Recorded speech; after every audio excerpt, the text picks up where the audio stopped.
Welcome to the Evolution of Aloha podcast with me, Dr. Jerry Ebalaroza-Tunnell. Now let's talk story. All right, let's just get started here. Welcome, everyone. Welcome back to the Evolution of Aloha podcast, where we explore what it means to live, lead, and be in right relationship with ourselves and each other and with the systems that we're a part of. So today we sit with a question and one that doesn't let you stay comfortable. And so the question is, what if the way we've been taught to lead is part of what's harming us? Because leadership as we know it often asks us to perform, to produce, and to push through. And very few spaces asks us to lead with something deeper, something that doesn't just hold people accountable, but holds people with care and compassion. So today I'm joined by Dr. Mary Miller, a clinical psychologist and executive coach who helps leaders develop clarity and courage through fierce compassion. So her work bridges clinical insight and leadership practice across legal, medical, academic, and corporate spaces throughout Aotearoa, New Zealand, and around the world. So today's conversation is about what it means to lead, not from control, but from truth, courage, and relationship. And we're going to explore what it means to lead in a way that is not just kind, but courageous enough to tell the truth, steady enough to stay in relationship, and strong enough to not look away from harm. And so I just wanted to welcome Kia ora, Dr. Miller. Thank you so much for being on the Evolution of Aloha podcast. How's things in Aotearoa right now? Oh, kia ora, Dr. Jerry. It's so wonderful to be here. And yeah, it's a beautiful morning here in Aotearoa. That's great. That's great. So I wanted to just kind of just jump in by Mm. asking a question. And so the first question that I have is um, fierce compassion, just the word feel fierce compassion. It feels almost paradoxical. And most people think of compassion as something that is soft. So I Mhm. wanted to ask you, what does it actually mean to lead with fierce compassion? And where do you think we've misunderstood compassion in leadership? Mm. Yeah, it's a great question. And I guess, I've got to take a step back a moment because my work in leadership comes from my experience working one on one with clients when there is some kind of difficulty, often, and sometimes in more of a coaching role, but also within organizations. And what I was noticing was how helpful compassion based approaches were with them. And yet there was often barriers. Right. And the barriers were often around people's misconceptions about what compassion actually is. It has this kind of pink and soft, fluffy vibe, this sense of it being about being nice or kind. And it's often kind of Mhm. mistaken for a sense of kind of permissiveness. And so the reason that I use the word fierce is to really draw attention to the fullness or the richness of what compassion is. So if we take a look and think about the word compassion and break it down into its definition, most people use the Dalai Lama's definition, which is the, awareness of suffering Mhm. and then the motivation to help alleviate that suffering. But let's have a little think about that, right? Think about the awareness of suffering. You know, that takes something, Mhm. right? If we're aware of Yes. our own distress or if we're aware of difficulties in others, it means that it's likely that we're going to have to be able to tolerate uncomfortable feelings in ourselves or others, tolerate a level of distress. And well, that takes courage, right? Mhm. And then if we think about that motivation part, the motivation to help alleviate suffering, well, here we get the sense that we might be called into action that might take us out of our comfort zone or challenge us in some way. And that requires bravery and a kind of wisdom of insight. And so, here within this word compassion, you actually have things like courage, bravery, wisdom. And Right. that's why I use the word fierce, because it's that strength that's actually required in compassion. It draws attention to that. And actually, in Buddhist teachings that have been around for thousands of years, they've often talked about these two sides of compassion, the fierce and the gentle side. that they both exist and there's an overlap between them. So an example of this would be if you think about a surgeon who's working on a child who needs an operation, and you think about the wisdom and courage that is needed to take a knife to that child's body, right? And that is compassion. It wouldn't be enough just to, stroke the child or cuddle the child, right? That surgical knife is also needed. So there's this idea that sometimes this fierce aspect, the strength, is a kind of cutting through of that courage and bravery. You make me think about that, just that fierce compassion about staying in that discomfort. And one of the things that I've kind of been working through, struggling with, is when someone is on their healing journey Mhm. and part of their healing is caused by the harm that you inflicted on Mhm. and staying in that moment. So Mhm. for example, I have two grown sons, and both of them decided that I'm they're going to go on their healing journey, and part of that healing journey is to kind of like go through life and reflect and everything like that, and where the pain started. And um I was married to their dad, and I left the home when the boys were 16 and 17, and there was a lot of pain there. And so it's like, now that they're in this healing journey, they're looking outwards, like, where's this pain coming from? It's so deep. And then turning it to where it's like, Mom, you're the one that hurt me. Mhm. And instead of me putting up my defenses or trying to defend myself, I had to lean in to just listening, just hearing, just being present with them, even though everything in me, Mary, wanted to run, wanted to hide because it hurt so bad to hear how my boys were hurting when I left. And so it's like, I also knew that if I started crying or defending myself, I would turn the situation around to where it would be about me and no longer about them. And so I feel like that's part of that fierce compassion, that cutting, Mhm. that feeling the pain, feeling that empathy.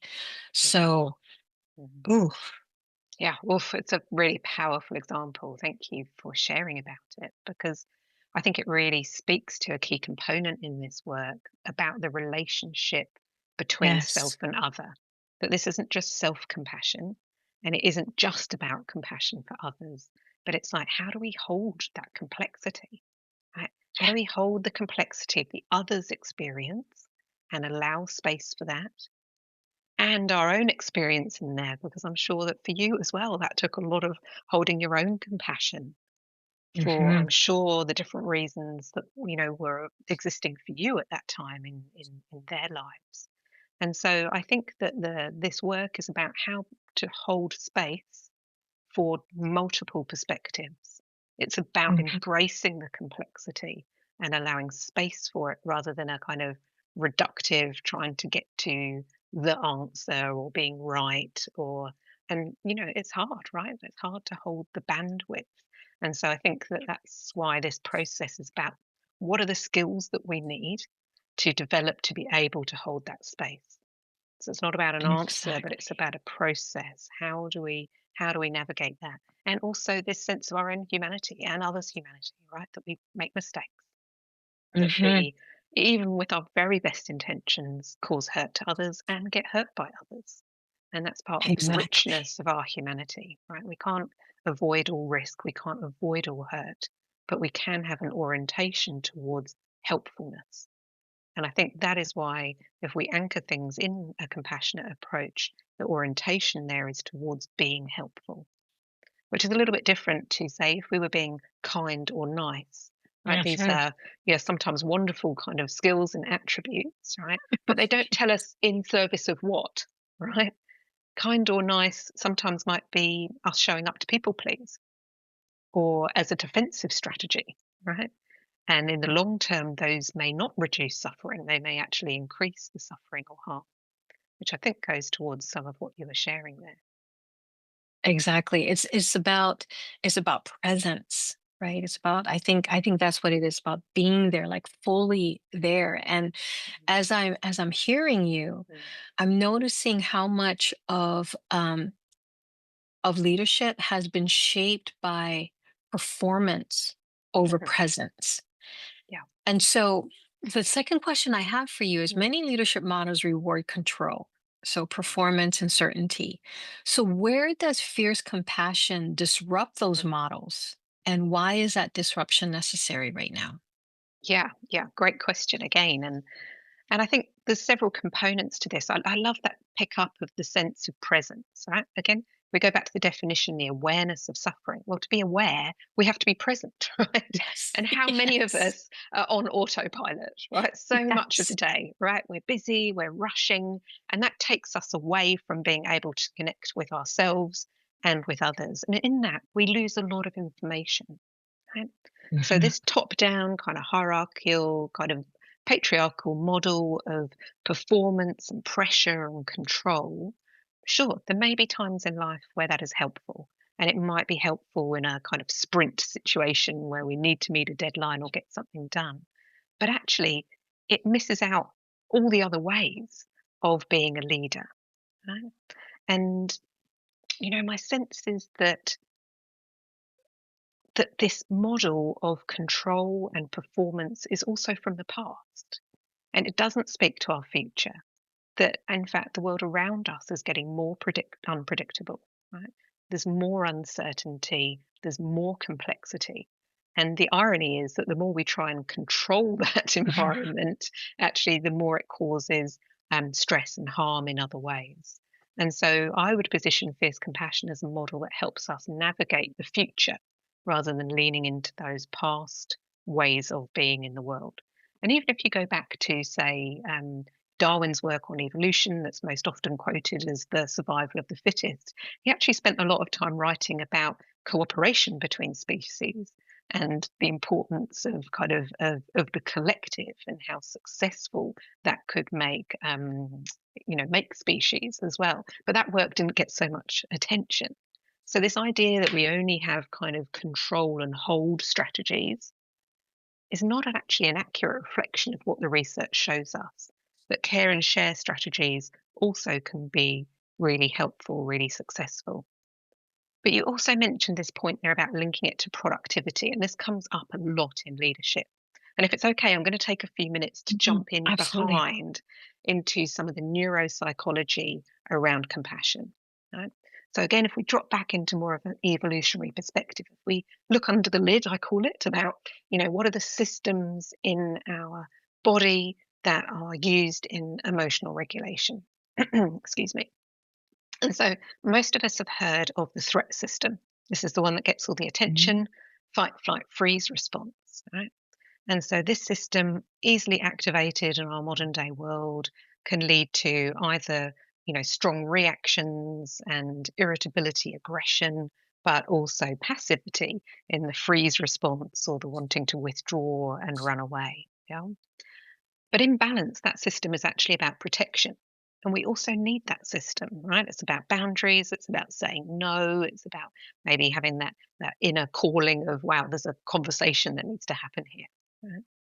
But we've got two other systems. And one of those systems, you can refer to it as the drive system.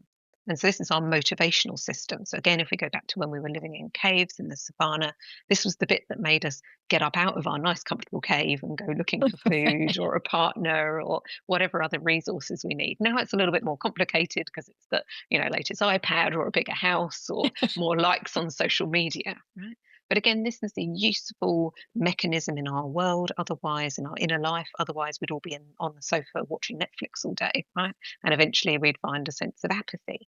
So we need this sense of motivation. It's the dopamine hit that we get when we reach our goals. So again, it's nothing wrong with this system. It's helpful to us in our life.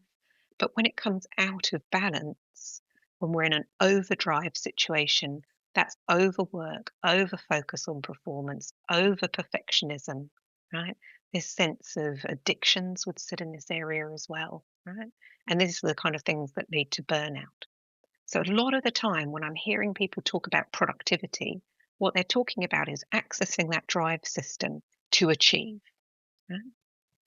And that's great, but we actually all do have a limit there. There's a ceiling effect, right? And the research is really clear on this, that productivity peaks at a certain point and then starts to drop away.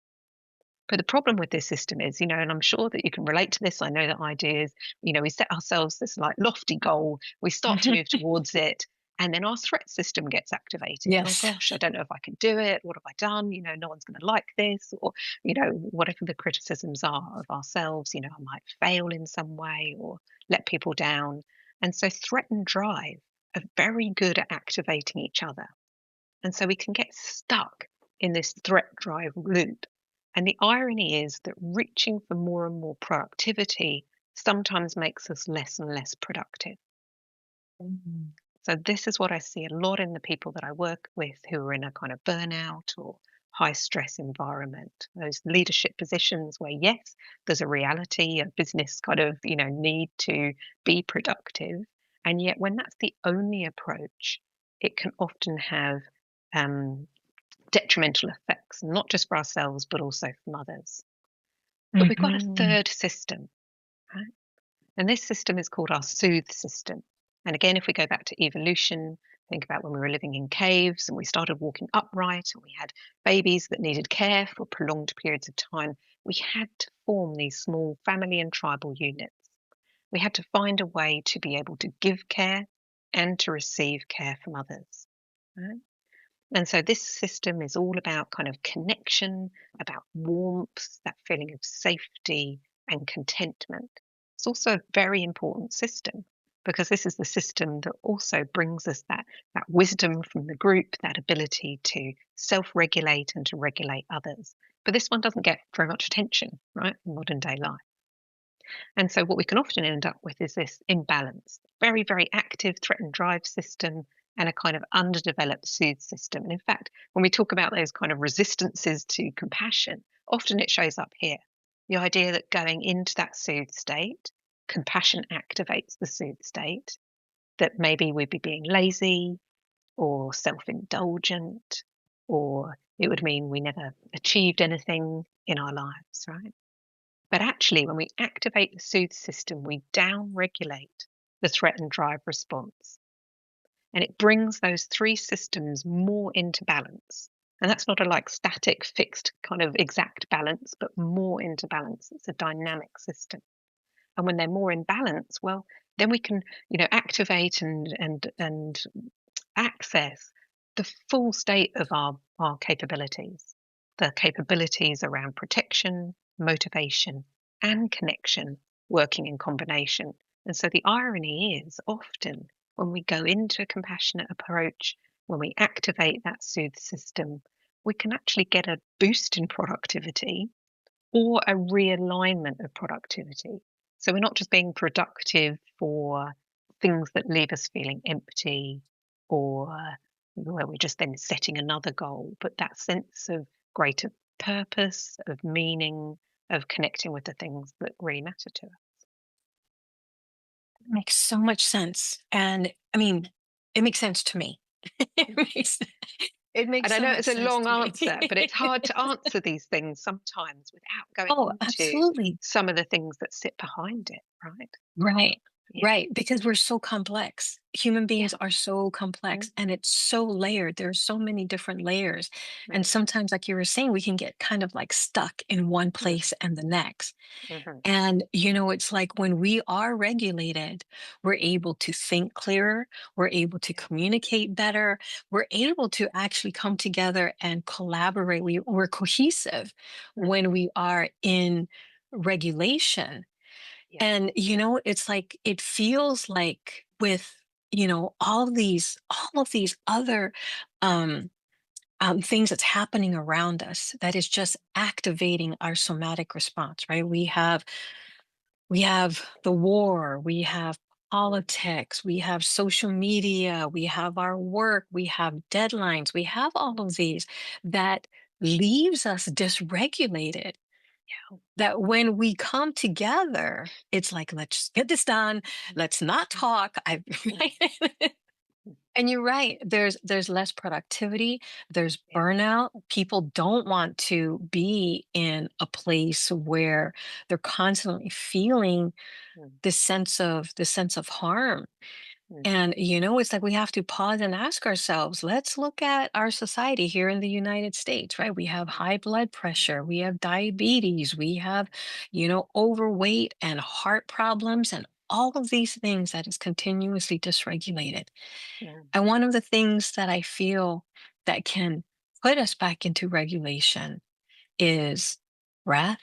Let's just mm, pause and breathe so we can mm, regulate connection, true connection with other human beings.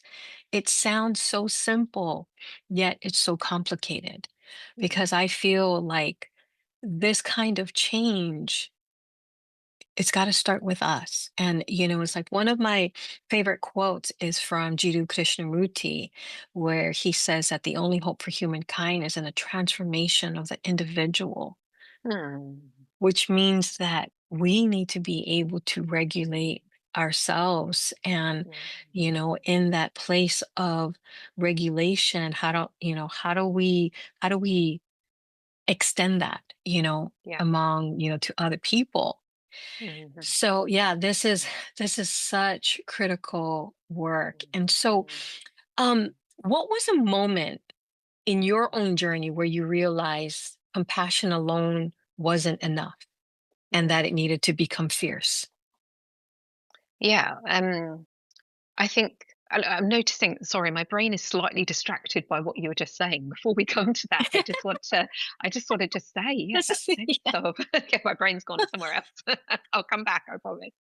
But this sense of, yeah, the deep compassion actually for the difficulty in life, right? Hmm. That we have these Yes. multiple things, advertising, like you say, the social media, our cultural and political social systems all impact on us as an individual.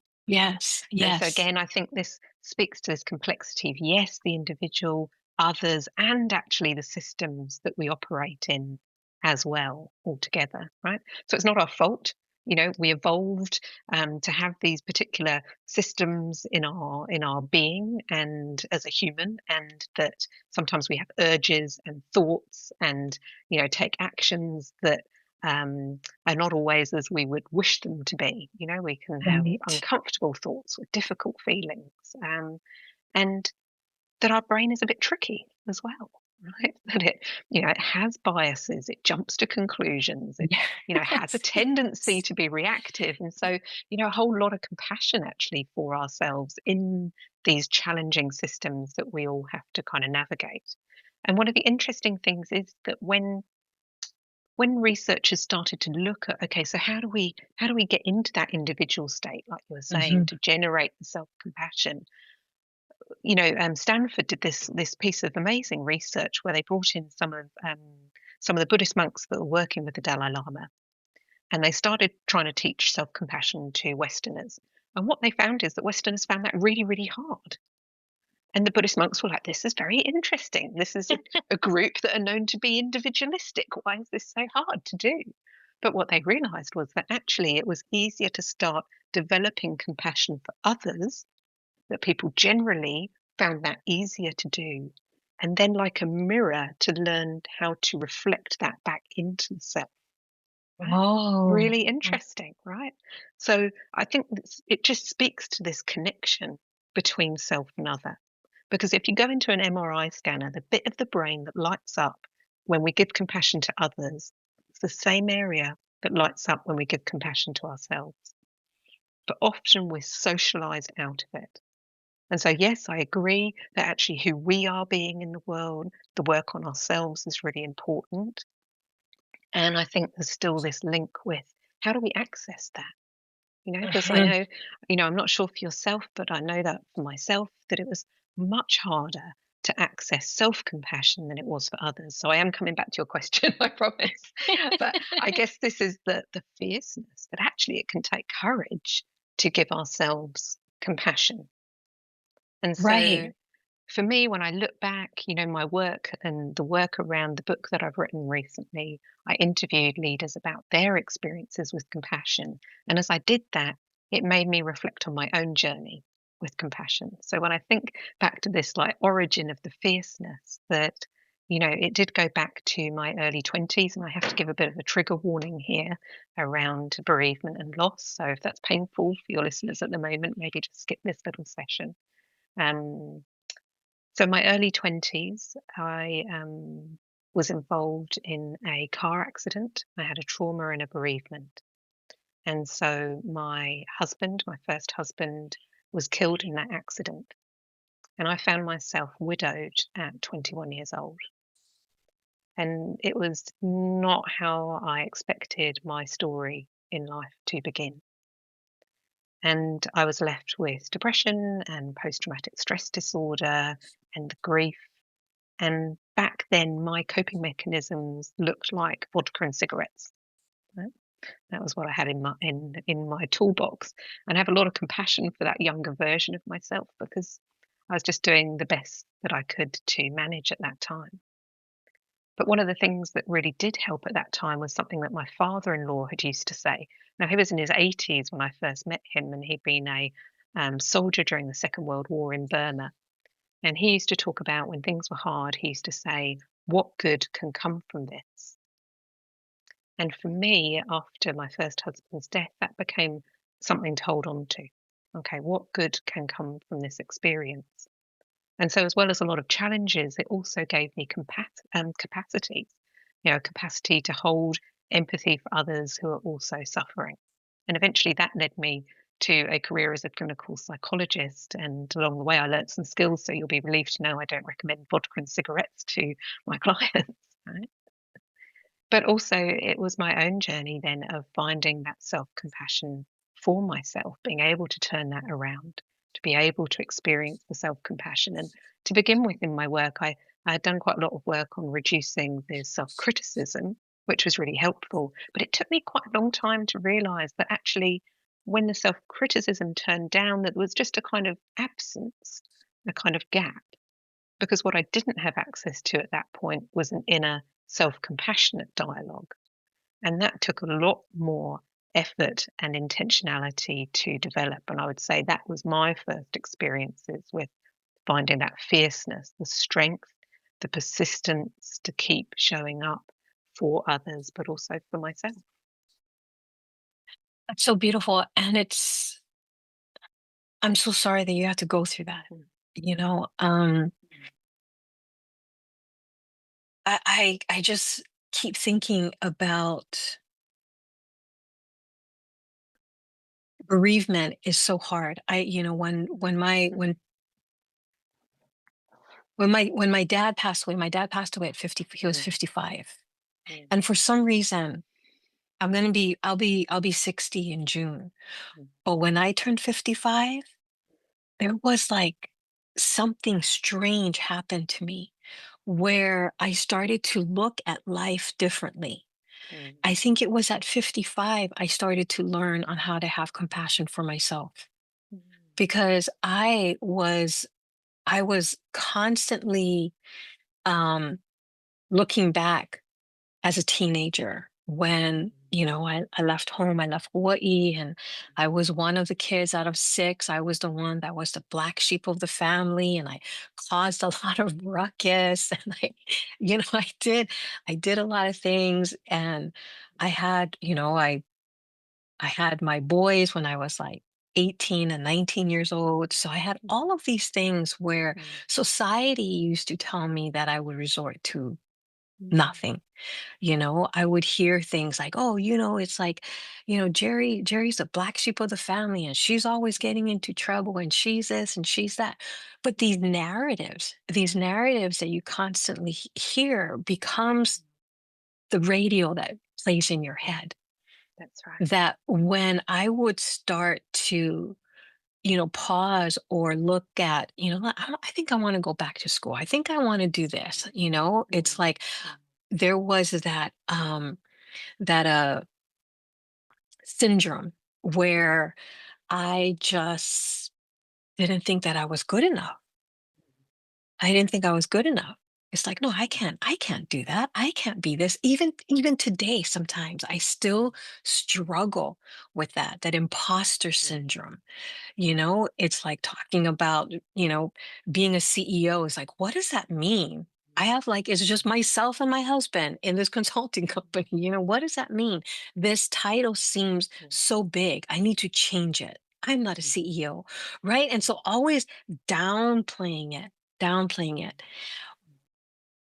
And it's through other people, through relationship, through community, where the work that I'm doing, I see how it is impacting other people and how it's changing their lives.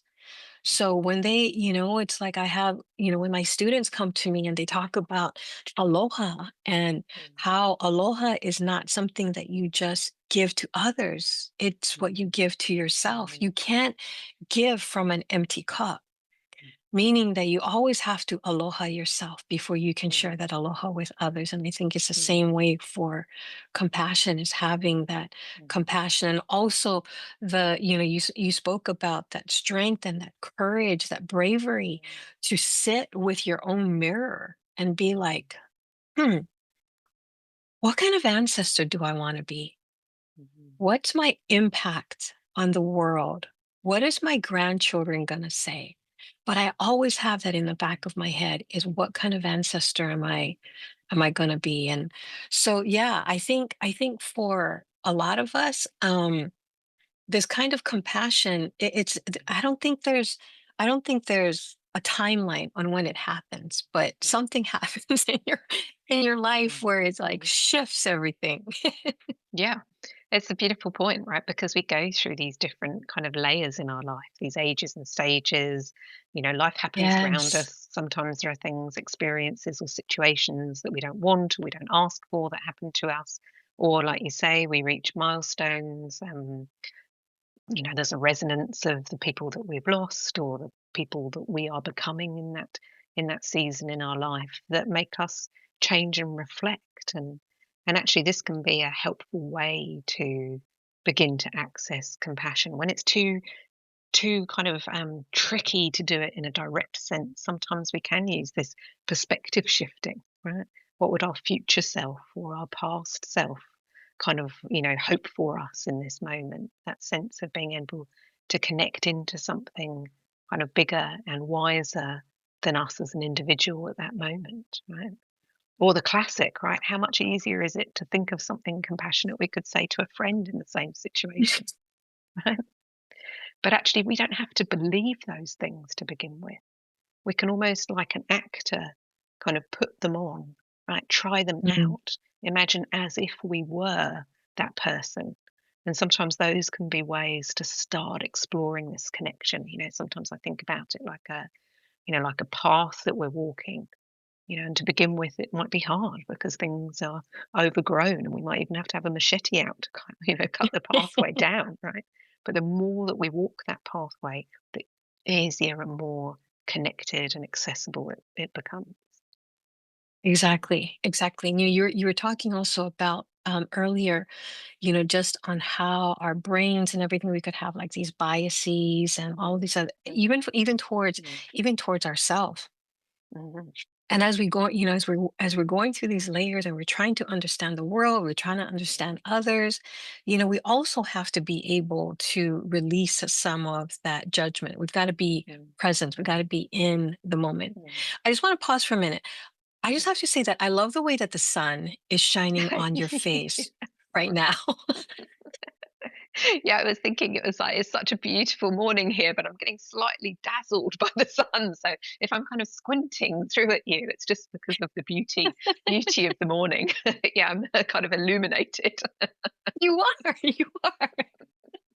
I just have to bring that up. That it's Ah. like, yes, it's very angelic. It's very angelic. Gorgeous. It's like that also made me think about when we did go to Aotearoa in Mm, New Zealand. It was in November, and you all were entering into summer. Mhm. while here in the United States, Mhm. we're in the fall. Mhm. And then also, it's like one of the things we went up to the Kupewaka Center on the north Mhm. side of the North Island, Mhm. and the stars were amazing. And realizing that the Mhm. constellations are upside down, or Yeah, we are upside down. that's right. It's kind of funny, isn't it, to think about us actually sitting here on our seats, but actually we're kind of like Exactly. kind of like that. Yeah. Exactly, exactly. And you all like Yeah. drive on the Mm. opposite side of the road than, we we do. And so it made me realize, and I started to kind of like think about how we're we have the capacity. We are capable of thinking and doing things differently because we had to learn from the time we got onto the airport. It was like, Mhm. why is the driver's seat on this side of the car? Mhm. Are you still going round to the other door and trying to get in and being like, "Oh, no, wait, this isn't right." Yeah. It's lovely, isn't it? It's Exactly. such a beautiful metaphor, and it's something I share with my clients often when we're trying something new, something that feels uncomfortable. It's like, well, imagine it's like you're going to a foreign country, right? Right. What if we brought, and one of my favorite words is curiosity. Right? What if we were just curious? Hmm. Oh, that's interesting. We don't get in the car side, this side. We have to walk around the other Yes. side. Oh, that's interesting. Oh, I did it Yes. again. That's interesting. Yes, yes. And I mean, it's Mm, like, but the way that Jeremy and I kind of got around, because we were in New Zealand for 10, 12 days. We were there for a long time, is that we needed to lean into that discomfort. mhm, We need to lean into that discomfort. And I remember there are moments that it took a minute. It took a minute. It's not mhm, easy to lean into the discomfort. I'm holding on to the side of the car because it's like things seem different. This is different. My brain would, I mean, it was having a hard time. But the more I fought it, then the harder it became. mhm, The harder it mhm, became. It kind of like sounds like when you're talking earlier about productivity, right? It's like we mhm, think we're being productive, but we're really not. We're really not. And so, it's like just knowing on how we do have the ability to respond in different ways, to mhm, change. We're not going to die. That's one thing that my parents would say all the time. Like if I would try something new or if I fell down and everything like that, the first thing they would say is like, but you didn't die. mhm. Right? So, Yeah, could be worse. It could be worse. Yeah, cold comfort farm, right? But it is. It's exactly. interesting this idea, isn't it, of when we got that fear and resistance to the Hmm. discomfort or to change. What is helpful to help us lean into that? And I think Right. curiosity can be one thing. I like also thinking about it like, what if it was just an experiment? Mhm. What if it was just an experiment and we could just see how it goes? Because I think one thing that makes us kind of hold on to things that maybe we know at some level aren't so helpful for us is the idea that if we change, it has to be forever. And there's a kind of Yes. pressure or a weight then to, well, we better get it back right. Okay. If we're going to do Exactly. something and it's got to be better. And so, ironically, that can actually keep us stuck. But getting into this mindset of curiosity, of experimentation, like what if we were just going to see how that went and to take the information from that? Is it helpful? Is it a helpful change in our life? Mhm. Sometimes I think with the curiosity, like, just getting to know another Mm, person, mhm, right? It's like understanding their culture, mhm, understanding, it's like, how do they think? How do they navigate the world? mhm, And being curious about that. But it's like mhm, you were saying, sometimes people are afraid to even ask that question because it's like, oh, if it's different for you, then that's going to make me feel uncomfortable. mhm, And then I have all of these other narratives in my head on how you're doing something wrong because that's not the way mhm, that I do things. mhm, And so we finally we were always fighting ourselves at odds instead of mhm, being in that place where it's like, hmm, let me be curious. mhm, What is this? What mhm, is this like? let me learn, because we all come from different places with different Mhm, upbringings, different environments, that if we leaned into that curiosity and that just that little tad bit of discomfort, mhm, because change always comes with discomfort, we would mhm, be able to learn so much more and understand the world so much mhm, more than the blinders that we continuously have on, because we've got to protect ourselves from mhm, feeling, from mhm, having feelings. And I think that's mhm, one of the things that we may have lost in our society, is mhm, that ability to feel. mhm. Yeah, it's not something we often get taught, is it? Right. Or we pick up kind of narratives around different feelings. Like, it's a fascinating little experiment to do. There's broadly kind of between 5 and 7 feelings, depending on who you ask, kind of core components. And if you ask people in a room to rate which ones feel pleasant, normally it's about two of them, and the rest of them we experience as unpleasant, right? And so in some ways it makes sense, right? Why would we feel comfortable with a feeling that brings up a sense of unease or discomfort, or maybe that's our societal judgment, for women that maybe it's not so appropriate to be angry, or that for men that Hmm. they have to be tough, if they're feeling vulnerable, maybe that's not so acceptable. So it's this, again, this kind of curiosity around, well, what are the messages that we've been told about this emotion? Where do we notice the blocks and resistances within ourselves? And, how can we start to expand that repertoire? How do you guide your, just your clients, the people that you work with, to kind of lean into that discomfort? Because sometimes people kind of Mm, think that discomfort means unsafe. mhm, mhm. Yeah, it's a great question. I don't think there's a simple answer to that, because it really depends on the person and on the situation. In a kind of therapeutic relationship, there's an importance of first building up a sense of safety and connection. So, the connection between us in the room is important, but also having some skills to come back to a safe place inside ourselves first before we start to explore those kind of more difficult edges, if you like. And it is a process of doing it in a gradual way, and it is a bit different for each person. So sometimes it's easier to come in at it as a more kind of cognitive, analytical way. For Hmm. others, Hmm. maybe in more of an embodied sense, we can use visualization and writing. There's lots of different ways to access that. But I guess what underpins them all is this experience of curiosity and of allowing space, and that it's okay when things don't feel okay, but in a contained manner.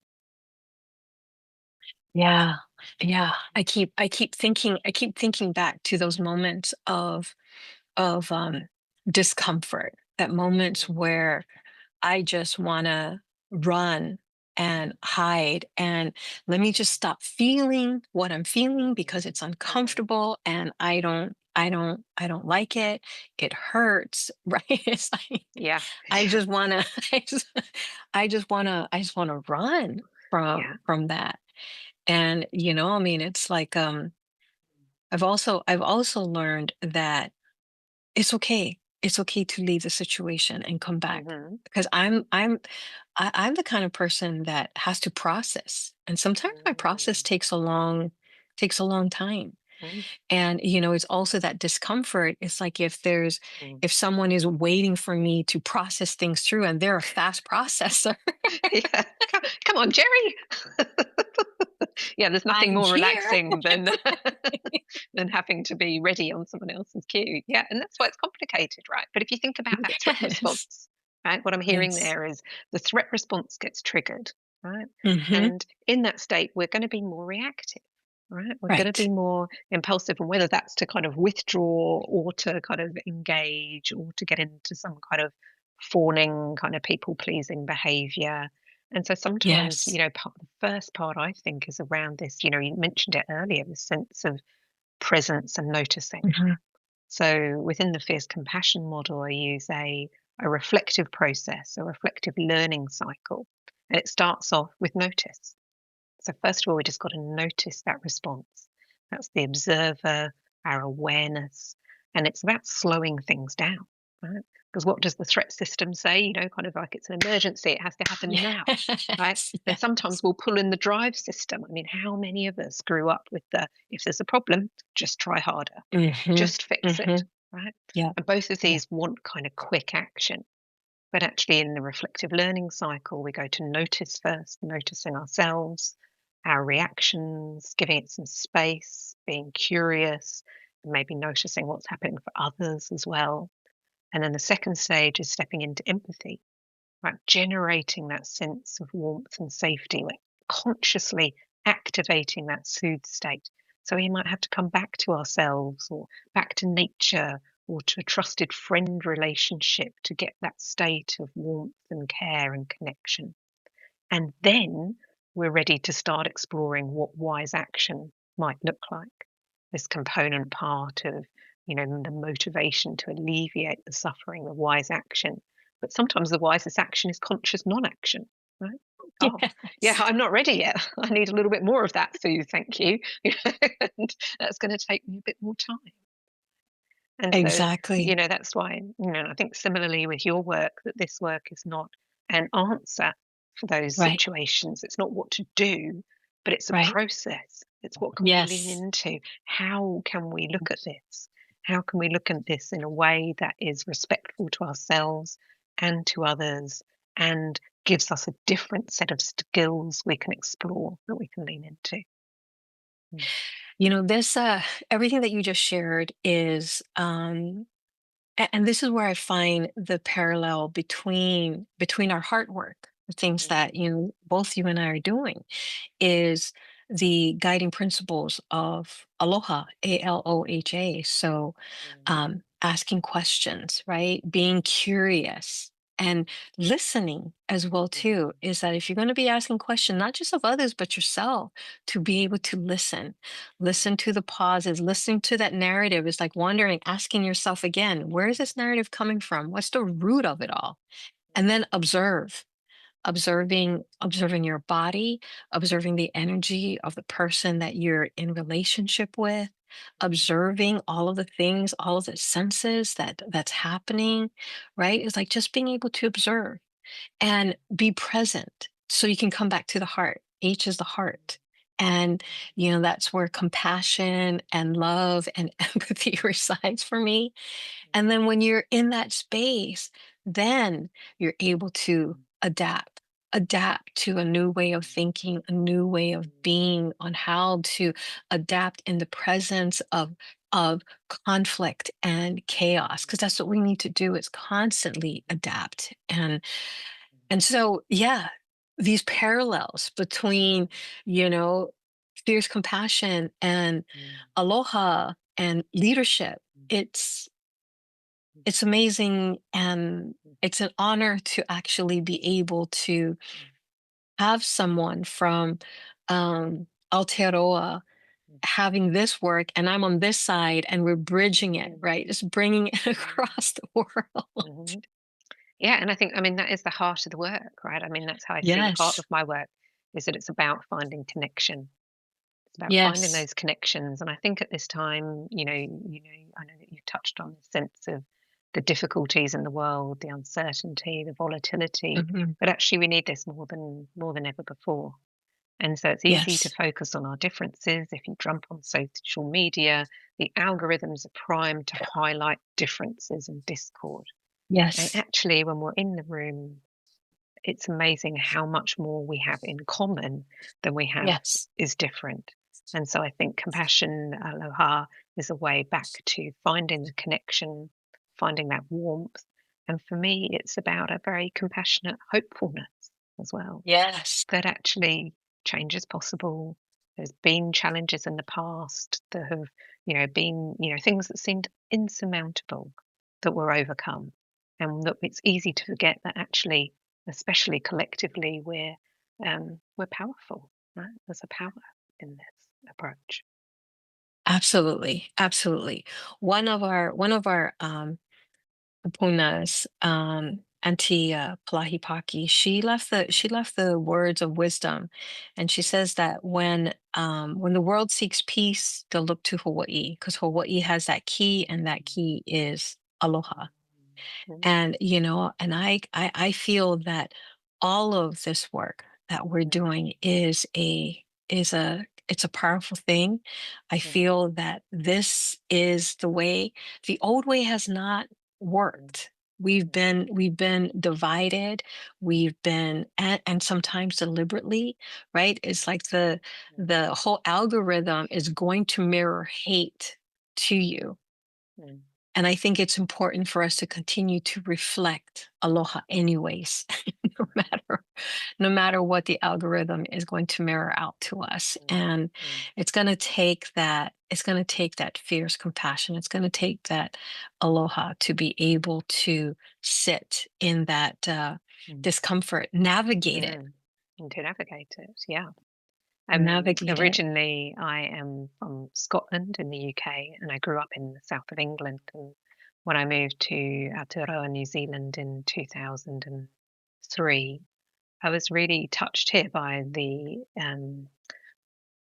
bicultural nature of this country, to our Maori, the indigenous wisdom here, and on my journey of beginning to learn about that. And one of the things that really stuck in my mind, there's a lot of use of metaphor in the Maori world, which I really just resonate with. It's really beautiful, and there's one that they use around a kete, which is a basket, and it's a basket of knowledge, right? And it's made from the woven strands of a flax plant. So the flax plant here has long Mhm. kind of not quite fronds, but long leaves, and they're very fibrous. So when they're woven, they become incredibly strong. And so it's one of the ways that I think about my work is weaving together these strands from previous people who have worked in this area, the previous wisdom around compassion, into this kete, this basket, right, of fierce compassion. But this basket is then for others to take out into the world, to find ways to use that make sense to them, and this sense of being part of it, but also the continuation of this work. And so it really means a lot to connect with you, and have this strength, this sense of the weaving nature of making these connections. Oh, absolutely. Absolutely, Mary. It is such an honor to have been in your presence and shared a meal literally Mm, with you. mm, Which is great, and I feel that it's like we mm, find each other, and I think there is a mm, greater purpose on mm, why we're in each other's lives, and I think that's mm, for everyone.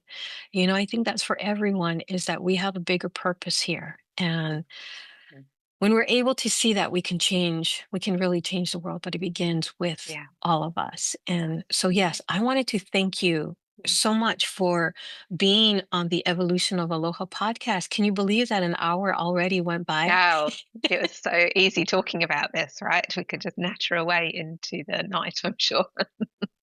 It's Yes, we been really could. amazing. Mm. We need to have segments of this, so then that way we can like stay in touch and talk about how we're weaving our work together and everything. Yeah, But yes, I that's wanted wonderful. to thank you so much. And I'll go ahead and just say a couple of words to Mm, close us out. And mm, yes, I want to close by bringing us back to aloha, mm, because what we explored today isn't separate from it, is deeply aligned with it. mm, So to lead with fierce compassion is to ask not just mm, surface questions, but the ones that disrupt mm, comfort. Listen, not to respond, but to truly understand what is being carried. Observe the patterns, the system, the mm, harm that often goes unnamed.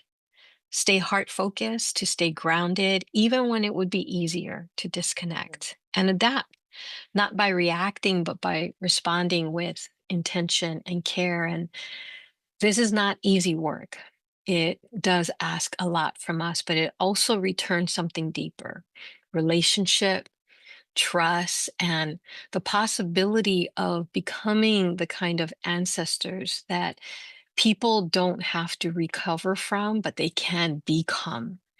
And so, wherever you are in your leadership, in your relationships, in your own becoming, the question I'll leave with you is this: is what would it mean to lead with both truth and care at the same time?